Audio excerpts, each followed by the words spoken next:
Hello everyone, welcome back to my channel. कैसे हैं आप सब? आई होप आप सब अच्छे होंगे। यहाँ पर हम सॉल्व कर रहे हैं यूपी बोर्ड का मॉडल पेपर, जो हम सॉल्व कर चुके हैं आधे से ज्यादा। ठीक है, अब इसमें 3 क्वेश्चंस बचे हैं, वो 3 क्वेश्चन और करवा रहे हैं। हमारा मॉडल पेपर फर्स्ट जो है वो कंप्लीट हो जाएगा। यहाँ पर हम इसके MCQs first question and second question खंड बा का हम कर चुके हैं। अगर आपने वो वीडियोस नहीं देखी हैं तो आप चैनल पर डिस्क्रिप्शन में उसके लिंक्स मिल जाएंगे, आप वहां से देख सकते हैं। ठीक है, या फिर अगर चैनल पर प्लेलिस्ट में जाकर भी आप वो सारी वीडियोस देख सकते हैं। तो चलिए शुरू करते हैं। यहाँ पर देखिए, आज जो हम करेंगे वो है क्वेश्चन नंबर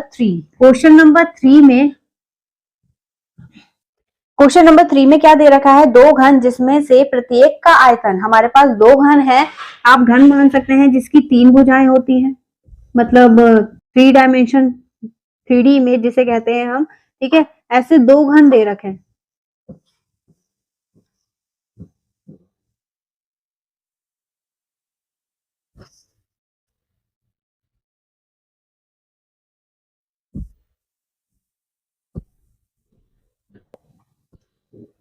ठीक है, ये दो घन आपको दे रखे हैं।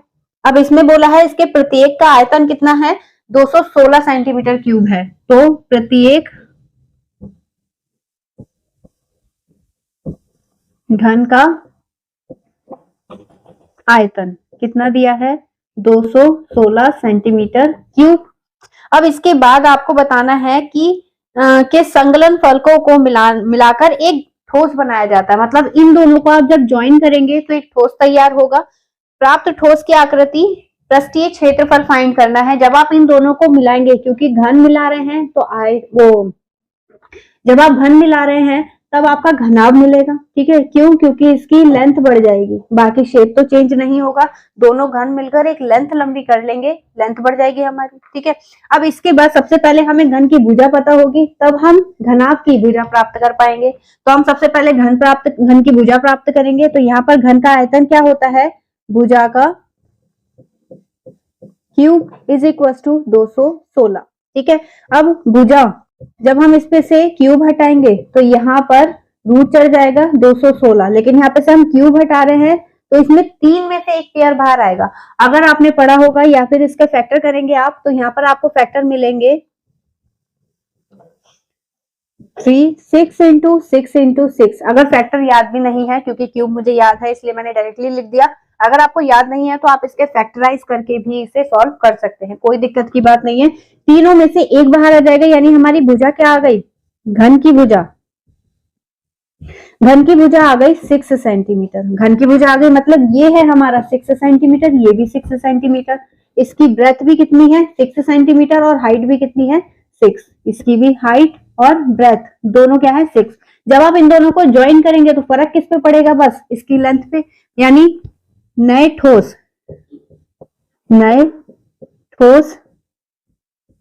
की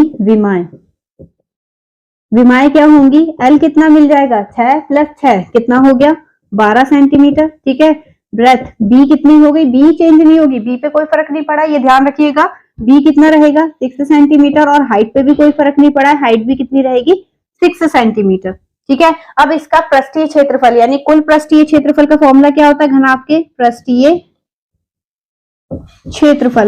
क्षेत्रफल का फॉर्मूला होता है 2 ब्रैकेट में LB plus BH plus HL। ठीक है, अब जब मल्टी वैल्यूज रखेंगे तो L हमारा सिर्फ 12 है, तो 12 into 6 plus 6 into 6 plus 12 into 6। Calculate करेंगे, 2 ब्रैकेट में 12 6 72 प्लस 36 प्लस 72। ठीक है, अब इनको प्लस कर लीजिए। 2 72 2 2 4 और 6 10 का 0 हासिल लगा 1 7 7 14 15 और 3, ये हो गया 180। ठीक है, 180 मल्टीप्लाई करके क्या मिलेगा हमें? पृष्ठीय क्षेत्रफल मिल जाएगा हमें इसका 360 सेंटीमीटर स्क्वायर। ये ध्यान रखिएगा, क्षेत्रफल फाइंड करते हैं तो हमेशा क्या मिलता है हमें?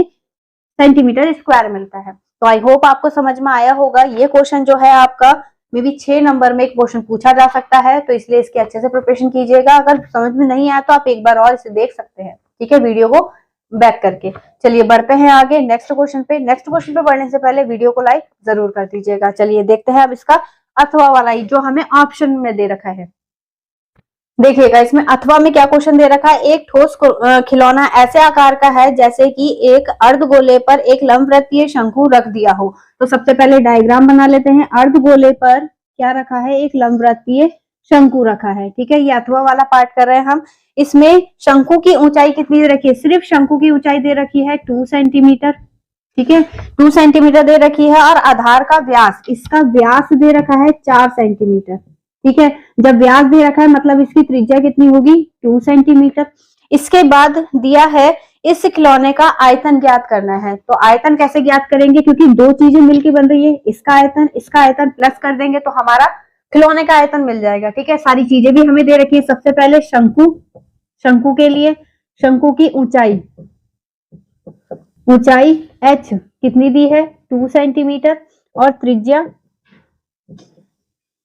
r कितना दिया है, 2 सेंटीमीटर। व्यास दे रखा है, व्यास का आधा 2 सेंटीमीटर हो गया, ठीक है। अब शंकु का आयतन, शंकु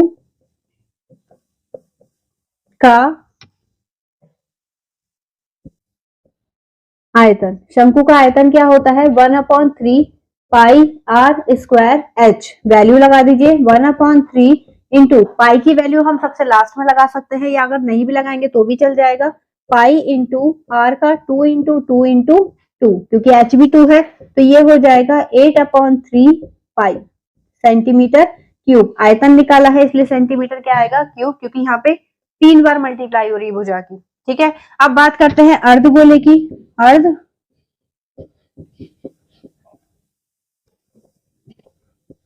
अर्धगोले की त्रिज्या r कितनी दे रखी है, 2 सेंटीमीटर। तब आयतन क्या होगा, इसका आयतन होगा 4/3 2/3 पाई r क्यूब, ठीक है। अब यहाँ पर आयतन वैल्यू लगा देते हैं, तो 2/3 pi into 2 into 2 into 2, plus करेंगे, वो मल्टीप्लाई करेंगे तो कितना आएगा, 2 दूनी 4, 4 दूनी 8, 8 दूनी 16 पाई/3, ठीक है। अब ये किसका आ गया, सेंटीमीटर क्यूब। ये अर्धगोले का और ये शंकु का। हमें ठोस का आयतन बताना था, तो ठोस का आयतन क्या होगा, ठोस का आयतन ये हो जाएगा शंकु का आयतन प्लस अर्धगोले का आयतन, गोले का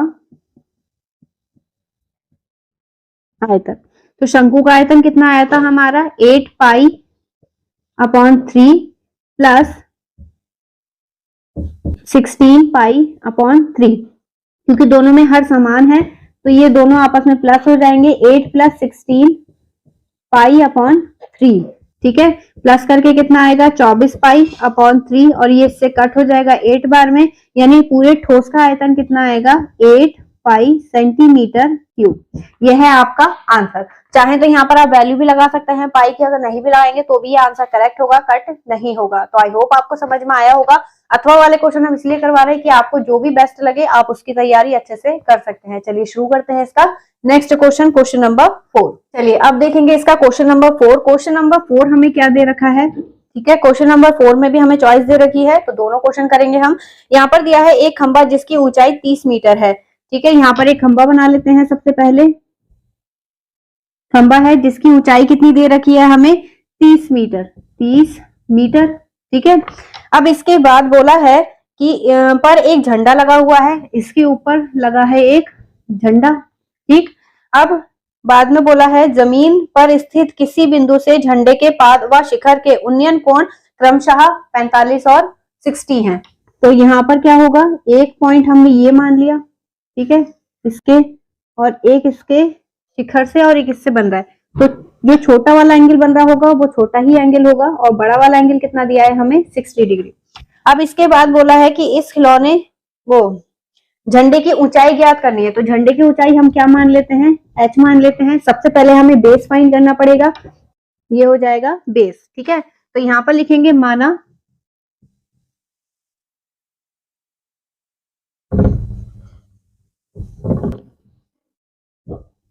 दिया क्या है, वो लिखेंगे सबसे पहले खंबे की ऊंचाई,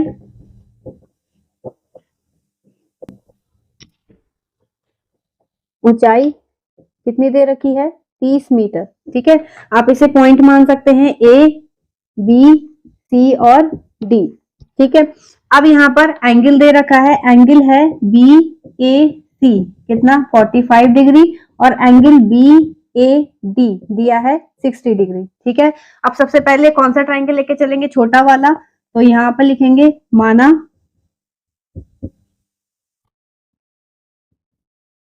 आधार x। अब in triangle A B C, ABC लेके चलेंगे छोटा वाला, तो यहाँ पर होता है tan theta is equal to लंब बटे आधार, आधार हमें फाइंड करना है, तो tan थीटा कितना दिया है 45 इज इक्वल टू लंब है हमारा 30 बटे x, क्योंकि हमने इसको x माना है। 5 की वैल्यू होती है 1, 30 बटे x, x को इधर लेकर जाएंगे तो x की वैल्यू कितनी आ गई 30 मीटर। ठीक है, यानी हमारा जो बेस है x की वैल्यू कितनी है 30 मीटर है। अब हमें h फाइंड करना है, तो इस पूरी लंबाई को हम कैसे लिख सकते हैं h प्लस 30, तो यहाँ पर लिखेंगे इन ट्राइंगल, कौन सा ट्राइंगल लेके चल रहे हैं A B D, A B D. ठीक, तो यहाँ पर भी tan थीटा लेके चलेंगे। tan थीटा क्यों लेके चल रहे हैं, क्योंकि हाइपोटेनस यूज नहीं कर रहे हैं, कर्ण यूज नहीं कर रहे हैं, हम सिर्फ लंब और आधार यूज कर रहे हैं। जहां पर लंब और आधार यूज होता है वहां पे tan यूज करते हैं, तो tan theta is equal to क्या होगा लंब बटे आधार। tan थीटा आपकी बार क्या है, यहाँ पर ध्यान रखिएगा, tan थीटा आपकी बार चेंज है, कितना है 60 डिग्री। ठीक है, लंब कितना हो गया, क्योंकि हमें पूरी लंबाई निकालनी है, तो h प्लस 30 और आधार हमारा निकल कर आया था कितना 30। ठीक है, अब tan 60 की वैल्यू क्या होती है √3, यहाँ पर h प्लस 30 अपॉन 30, 30 की मल्टीप्लाई इधर करेंगे तो ये हो जाएगा 30√3 is equal to h plus 30, 30 को इधर लेकर आएंगे ये माइनस का हो जाएगा, तो 30√3 माइनस 30, 30 दोनों में आ रहा है, कॉमन निकाल लीजिए, तो h is equal to 30, bracket में क्या बचेगा √3 माइनस 1 मीटर, यानी झंडे की ऊंचाई कितनी है हमारी 30 √3 माइनस 1। तो आई होप आपको समझ में आया होगा, इजी क्वेश्चन है, ज्यादा हार्ड नहीं है। बस ये ध्यान रखिएगा जब आप वीडियो देख रहे हैं तो पेन पेपर दोनों साथ में लेकर बैठिएगा और साथ साथ सॉल्व करिएगा, तो ज्यादा बेटर समझ में आएगा। चलिए शुरू करते हैं, अब इसका अथवा वाला पार्ट देखते हैं। चलिए देखेंगे अब इसका अथवा वाला पार्ट। अथवा वाला पार्ट भी हाइट एंड डिस्टेंस से दे रखा है, तो ज्यादा दिक्कत की बात नहीं है। समुद्र तल से 75 मीटर ऊंची लाइट हाउस के शिखर से देखने पर दो समुद्री जहाजों के अवनमन कोण क्रमशः कैसे हैं 30 और 45 है। तो लाइट हाउस के एक और जहाज दूसरी और जहाज के ठीक पीछे है, तो जहाजों के बीच की दूरी निकालनी है। यहाँ पर बोला है कि ये हो गया आपका लाइट हाउस, जिसकी आपको हाइट दे रखी है 75 मीटर। ठीक है, यहाँ पर दो जहाज हैं, इसको मान लो ए जहाज या फिर इसको एक जहाज मान लो, इसको मान लो बी जहाज। ठीक है, यहां से देखने पर ये दो जहाजों पर नजर जाती है। ठीक है, हम इसे पॉइंट मान लेंगे। ठीक, ये हो गया। अवनमन कोण कह रहा है, तो अवनमन कोण है मतलब इसको देखने पर, जैसे यहां से हम अगर डॉटेड लाइन खींचे, ठीक, तो ये वाला एंगल जो बना रहा है ये है आपका 30 डिग्री, ये है आपका 30 डिग्री।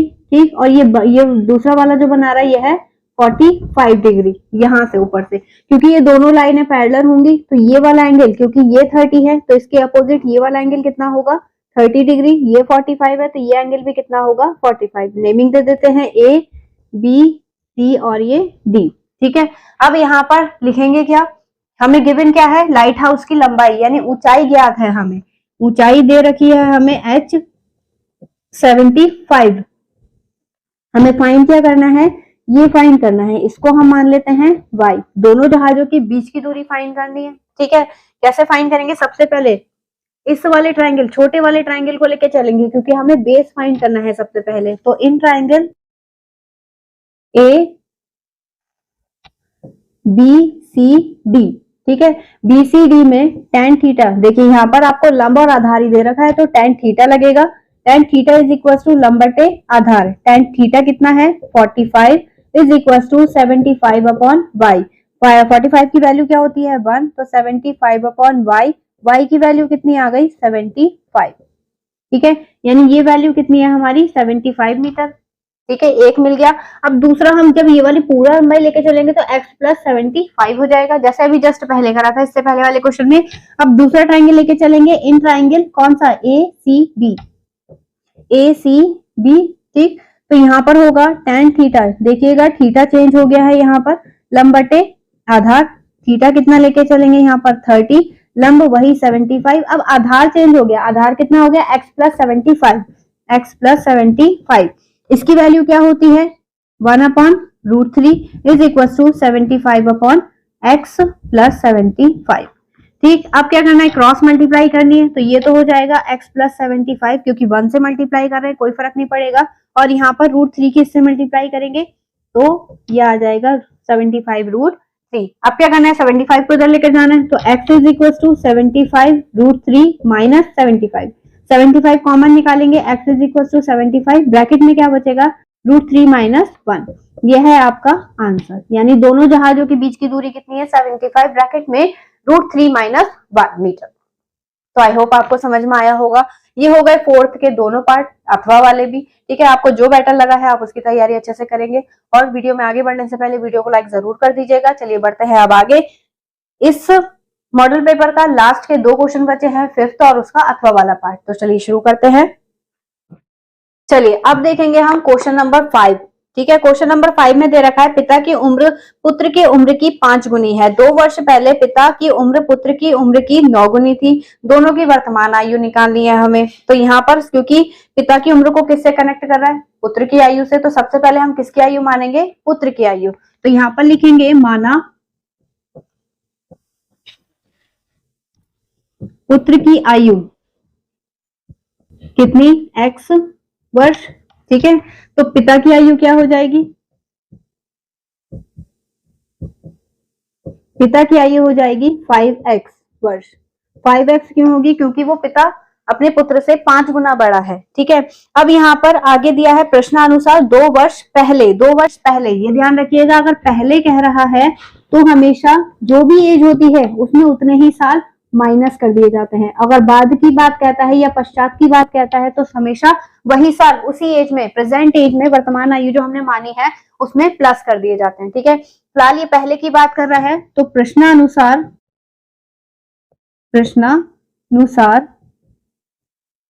क्या है, पुत्र की आयु 2 वर्ष पहले।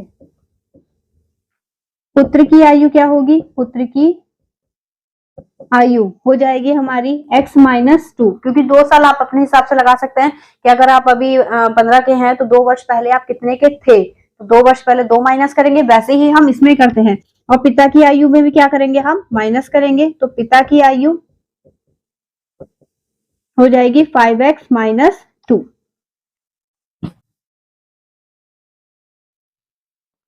ठीक, अब यहाँ पर दोनों की एज को इक्वल रखना है, तो x minus 2 is equal to 5x minus 2। देखिए, चाहे एज आप माइनस करें या प्लस करें, बड़े हर हार में कौन रहने वाले हैं, पिता ही रहने वाले हैं। यहाँ पर जो 9 गुनी बोला है 2 वर्ष पहले की कंडीशन के अकॉर्डिंग, उसमें ध्यान रखिएगा कि जो भी गुनी बोला होता है, जो नंबर बोला होता है, वो हमेशा छोटे वाले नंबर में माइनस होता है। अब ये पिता की आयु, ये पुत्र की आयु है, दोनों में छोटा कौन है, पुत्र, तो हमेशा मल्टीप्लाई किसमें होगी, छोटे में होगी। ठीक है, ये ध्यान रखिएगा। अब यहाँ पर बस इसे कैलकुलेशन करनी है इसकी, तो ये हो जाएगा 9x minus 18 is equal to 5x minus 2। x वाले टर्म को एक साइड ले आते हैं, तो x माइनस 5x और 18 को इधर लेकर जाएंगे, ये कैसा हो जाएगा, प्लस का। ठीक है, अब यहाँ बचा है 4x, यहाँ कितना बचा 16, x की वैल्यू कितनी आ गई 4, ये इससे कट हो जाएगा 4, यानी पुत्र की आयु कितनी है, पुत्र की आयु है 4 वर्ष। अब यहाँ पर निकालते हैं हम पिता की आयु, तो x का मान, x पिता की आयु क्या थी हमारी 5x, x की वैल्यू कितनी आई है 4 से मल्टीप्लाई करवाएंगे, यानी पिता की आयु कितनी आ जाएगी 20 वर्ष। तो आई होप आपको समझ में आया होगा, बढ़िया क्वेश्चन था, इजी क्वेश्चन था। चलिए बढ़ते हैं इससे नेक्स्ट क्वेश्चन में, और ये इस मॉडल पेपर का लास्ट क्वेश्चन है। इसके बाद मॉडल पेपर 1 जो है वो हमारा फिनिश हो जाएगा। चलिए देखेंगे इस मॉडल पेपर का लास्ट क्वेश्चन, यानी फिफ्थ का अथवा वाला पार्ट। क्या दिया है, 2 वर्गों के क्षेत्रफलों का योग दे रखा है। ठीक है, दो वर्गों के योगफल, मतलब वर्ग कौन से की बात कर रहा है, ये इनकी बात कर रहा है, स्क्वायर्स की। फिर इसके बाद बोला है यदि उनके परिमापों का अंतर 4 मीटर हो तो उन वर्गों की भुजाएं ज्ञात करनी है हमें। ठीक है, तो हमने माना पहले वर्ग की भुजा, माना पहले वर्ग की भुजा, पहले वर्ग की भुजा मान ली a, ठीक है, या फिर x मान लेते हैं x, और दूसरे वर्ग की भुजा क्या मान ली हमने, y। ठीक है, तो इनके परिमापों का अंतर, परिमाप क्या होता है, परिमाप होता है 4 इंटू भुजा। ठीक है, तो इनके परिमापों का अंतर यानी 4x minus 4y is equal to कितना गिवन है हमें, 4 गिवन है। ठीक, तो 4 कॉमन निकाल लेते हैं, x minus y is equal to 4 से 4 कैंसिल हो जाएगा, 1 बचेगा, x minus y is equal to कितना आ गया, 1। ये आ गई हमारी पहली इक्वेशन। अब दूसरी कंडीशन दे रखी है इनके वर्गों के क्षेत्रफलों का योग। वर्गों का क्षेत्रफल क्या होगा, यहाँ पर हम एक रिप्लेस कर सकते हैं क्योंकि हम फाइंड कर सकते हैं स्क्वायर से। चलिए देखते हैं, फिलहाल यहाँ पर x is equal to y को हम इधर लेकर जाएंगे तो ये हो जाएगा 1 प्लस वाई। ये है हमारी फर्स्ट इक्वेशन। ठीक है, फर्स्ट इक्वेशन। अब हमने x की वैल्यू क्यों निकाली है ये अभी आगे पता चलेगा। अब प्रश्न अनुसार क्या बोला है हमें, प्रश्न अनुसार बोला है दोनों वर्गों के क्षेत्रफलों का, तो एक्स स्क्वायर, क्योंकि क्षेत्रफल क्या होता है, भुजा का स्क्वायर, भुजा हमने कितनी मानी है x square plus y square is equal to कितना दिया है, 313। ठीक है, एक्स को हम रिप्लेस करेंगे वाई के टर्म्स में, तो हम इसे लिख सकते हैं 1 प्लस वाई का whole square plus y square is equal to 313। यहाँ पे स्क्वायर आइडेंटिटी खोलेंगे, आइडेंटिटी क्या होती है हमारी, a square plus b square plus 2ab, तो ये हो जाएगा 1 plus y square plus 2y plus y square is equal to 313। ठीक है, y प्लस हो जाएंगे, कितना हो जाएगा 2y स्क्वायर प्लस 2y, इसको इधर ही रहने देंगे, इसको इधर लेकर आएंगे तो plus 1 minus 313 is equal to 0। ठीक है, माइनस हो जाएगा, माइनस का बचेगा क्योंकि 313 बड़ा है, तो 2y square plus 2y minus के 312 इज इक्वल टू 0, क्योंकि सारी टर्म से 2 से कट कर सकती है, तो 2 से भाग देने पर जब भाग देंगे तो ये बचेगा y स्क्वायर प्लस y, या फिर आप 2 कॉमन निकाल के 0 के साथ लेके जा सकते हैं तो भी माइनस हो जाएगा। यहाँ पर इसे 2 से कट कर दीजिए, 2 ही कम 2, 2 पंजे 10, 2 छीन 12 इज इक्वल टू 0। अब देखिए फिर से वही कंडीशन आ गई, फिर से हमने फैक्टर करना है, माइनस है यहाँ पे कुछ नहीं है, 1 मान लीजिए, तो माइनस करके हमें क्या लेकर आना है, 1 लेकर आना है, तो 156 के फैक्टर करेंगे किससे, 3 से कट करेंगे तो ये हो जाएगा 3 पंजे 15, 3 दूनी 6, फिर 2 से कट करेंगे, 2 दूनी 4, 2 छीन 12, फिर 2 से कट करेंगे, 2 ही कम 2, 2 तियां 6, 13 आ गया, 13 किसी से कट नहीं होगा, 2 दूनी 4, 4 तियां 12, 13 माइनस 12 कितना बचा हमारा, 1 बचा, तो हम इसे रिप्लेस कर सकते हैं y square plus 13 minus 12 minus 56 is equal to 0। Y square is plus ये हो जाएगा 13y minus 12y minus 56 is equal to 0। यहाँ पर से y कॉमन लेंगे तो बचेगा y प्लस 13, और यहाँ पर से 12 कॉमन लेंगे तो y प्लस 56। अब आपको ये बताने की जरूरत नहीं पड़ेगी कि यहाँ पर ब्रैकेट बंद हुआ है इसलिए साइन की चीज का हो गया, प्लस का हो गया। ठीक है, 56 नहीं आएगा, यहाँ बचेगा हमारा 13, 12 से ये 13 बार में कट होगा, तो हमारा फैक्टर क्या आ गया, 12 y प्लस 13 और दूसरा आ गया y minus 13 is equal to 0। जब हम दोनों को 0 के इक्वल लेके चलेंगे तो एक तो आएगा माइनस के 13 और दूसरा क्या आएगा y इज इक्वल टू 12। इसको छोड़ने पर, क्यों, क्योंकि ये कैसा है, निगेटिव है, छोड़ने पर तो y की वैल्यू क्या लेके चलेंगे हम, 12, यानी हमारे दूसरे वर्ग की भुजा निकल कर आ गई कितनी, 12। अब पहले वर्ग की भुजा यानी x की वैल्यू निकालेंगे, यहां पर लिख देते हैं फ्रॉम 1, तो x इज इक्वल टू कितना आएगा 1 प्लस वाई, यानी 1 प्लस 12, x की वैल्यू आ गई 13 सेंटीमीटर। ठीक है, तो ये होना था ऐसे। तो आई होप आपको समझ में आया होगा, अगर समझ में ना आया तो आप वीडियो को दोबारा देख सकते हैं। और अगर वीडियो में जरा सा भी मजा आया हो, क्वेश्चन करने में थोड़ा भी इंटरेस्ट आया हो, तो वीडियो को लाइक, चैनल को सब्सक्राइब जरूर कर लीजिएगा मॉडल पेपर 2 के लिए। तो हम इसका मॉडल पेपर 2 करेंगे नेक्स्ट वीडियो में। तब तक के लिए धन्यवाद।